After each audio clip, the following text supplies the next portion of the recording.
So hello, what's up mga ka-J-Vlog? Welcome ulit sa panibagong video at sa video na to, i-game test natin itong napaka-solid na budget smartphone na 5G, ang Itel P55 5G. Maganda kaya to? Tara mga ka-J-Vlog, check natin.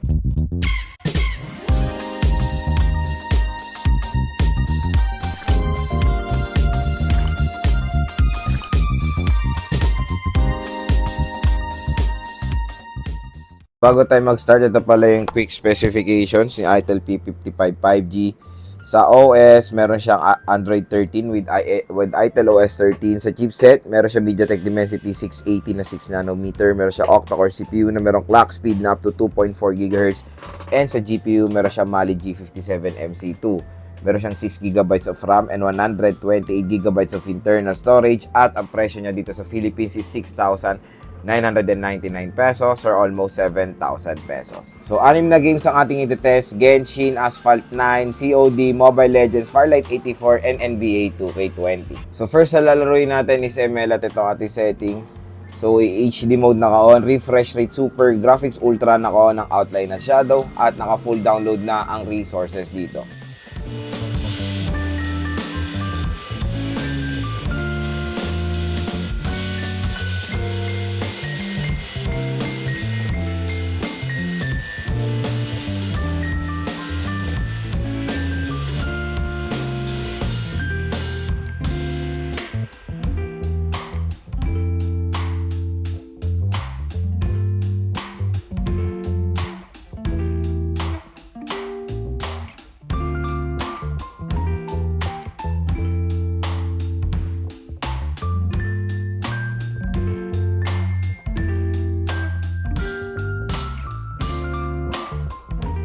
So pagdating sa ML mga ka-J-Vlog, napaganda ng performance yan ni Itel P55.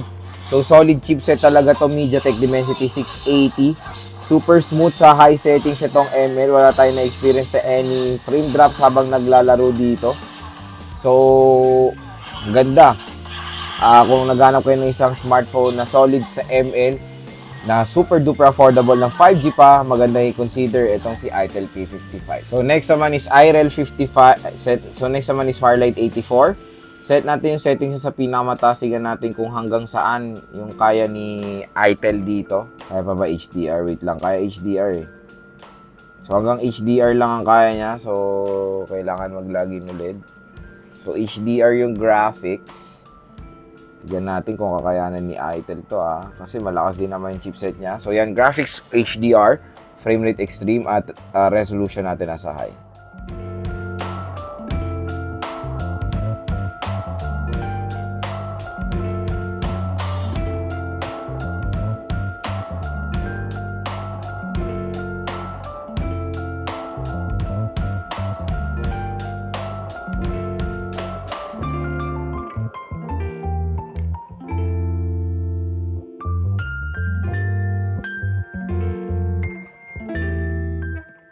So pagdating sa Farlight 84, so okay, solid din siya kasi na-handle niya yung Farlight 84 sa mataas sa settings.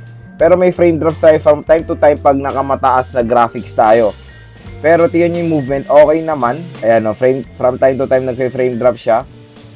So kung gusto niyo pang mas smooth yung paglalaro niyang Farlight 84, I guess set niyo siya sa mas mababang settings. So paniguradong makakaya niya pa ng mas lalo yun. Pero dito sa mataas ang graphics, okay rin naman ang performance niya. Ayan kahit na may kalaban tayo, nakaka-rotate naman tayo ng maigi. Ayan, may mga frame drop lang.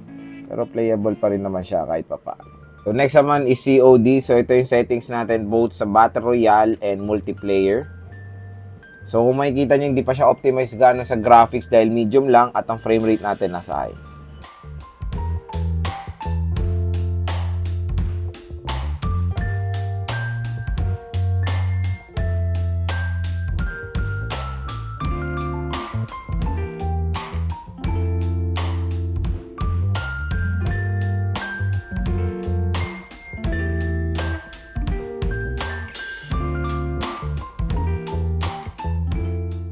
So pagdating sa COD mga ka-J-Vlog, dito ako nagulat dahil nakapaglaro na ako ng full game dito.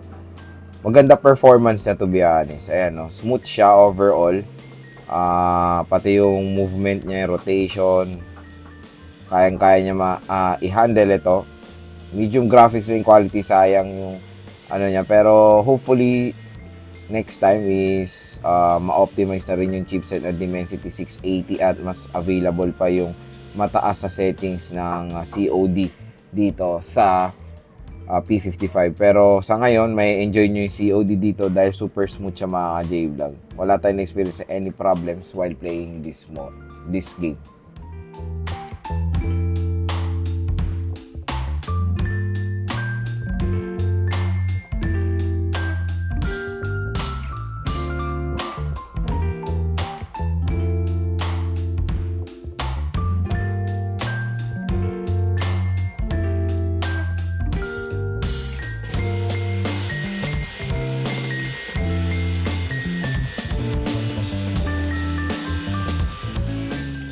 So pagdating sa COD multiplayer, tingnan nyo naman super smooth yung performance niya dito sa larong to. Grabe. Wala tayong experience sa any frame drop. Yung movement niya solid, napaka-smooth, nakaka-rotate tayo ng biglaan pag may kalaban.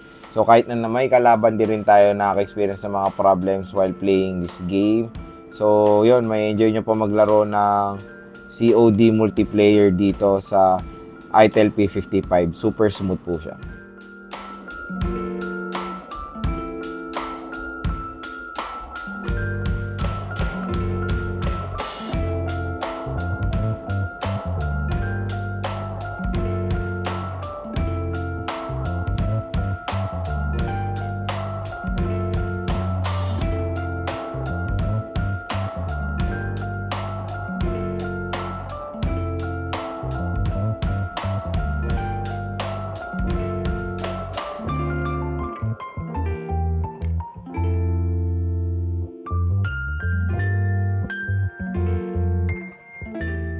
So yan, pagdating sa Asphalt 9, super playable din siya dito sa P55.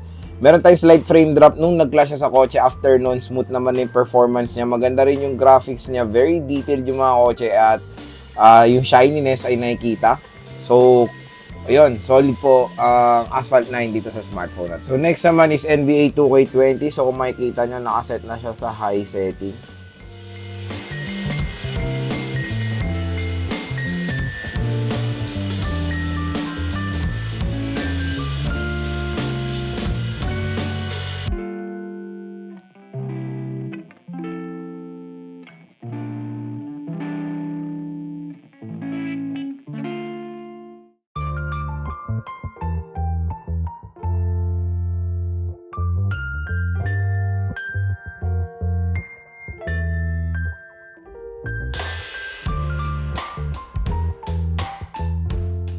So yan mga ka-J-Vlog, pagdating sa NBA 2K20, super smooth din ang performance dyan ni ITEL P55. Yung movements ay all goods.